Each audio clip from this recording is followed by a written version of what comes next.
C'est l'un des plus grands rendez-vous mondiaux du judo. L'Open africain de Dakar 2019 a connu la participation de 159 athlètes venus de 37 pays sur 3 continents différents. Durant 2 jours, 85 hommes et 74 dames repartis dans des catégories allant des moins de 48 kg aux plus de 100 kg se sont affrontés. Après plusieurs séries de combats, les meilleurs de chaque catégorie ont été récompensés par des médailles et des diplômes. Avec l'environnement, je pense que l'Open de Dakar peut en avoir plus. L'Open de Dakar peut aussi peut abriter aussi un grand slam, comme tout autre, comme on voit d'autres pays du Maghreb, du Maroc, du Tunisie qui prend des grands slams. Et je pense que Dakar peut aussi faire un grand slam par rapport à un Open. Donc vraiment, je suis très content de l'organisation. Mon adversaire, c'est un Britannique que j'ai déjà battu une fois à l'Open précédent dans des difficultés, déjà quelqu'un que je ne connaissais pas.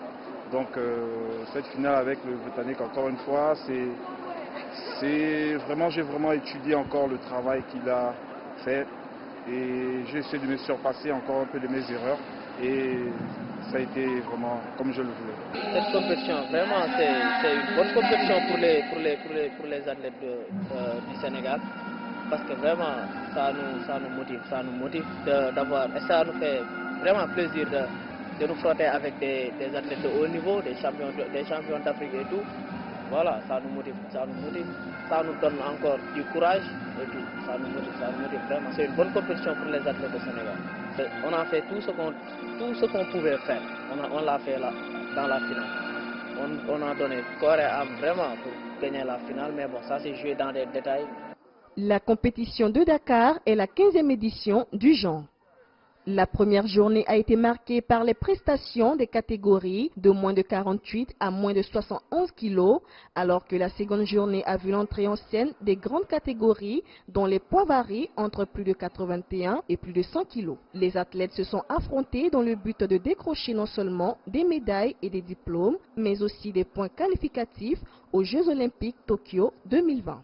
Les organisateurs nous expliquent les principaux enjeux de cette rencontre positive mondiale. Dès l'instant que nous parlons de compétition, ça veut dire que des nations s'entraînent pendant plusieurs années, pendant beaucoup de temps, et mettent beaucoup d'actions, beaucoup de moyens, beaucoup d'argent pour arriver au haut niveau.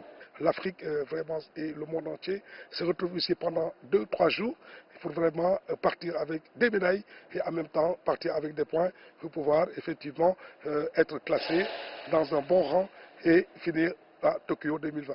Les gens viennent de plusieurs continents, les gens viennent de plusieurs régions et il y a plusieurs gens qui font ce judo. Il y a des dames, il y a des jeunes hommes. Ce n'est pas un sport brutal, c'est un sport souple, c'est la voie de la souplesse. Et je crois qu'en termes de vulgarisation et de développement du judo, c'est une bonne chose de faire ce type de compétition internationale. Je crois que le judo africain va se développer et il y aura un impact très positif. Et les parents vont, je crois, envoyer les enfants au judo. Avec 26 athlètes engagés, 15 hommes et 11 dames, le Sénégal a été le pays le mieux représenté dans ce tournoi. Plusieurs autres nations européennes, américaines et sud-américaines ont aussi participé à cette compétition. Christina Niaouré, CGTN français.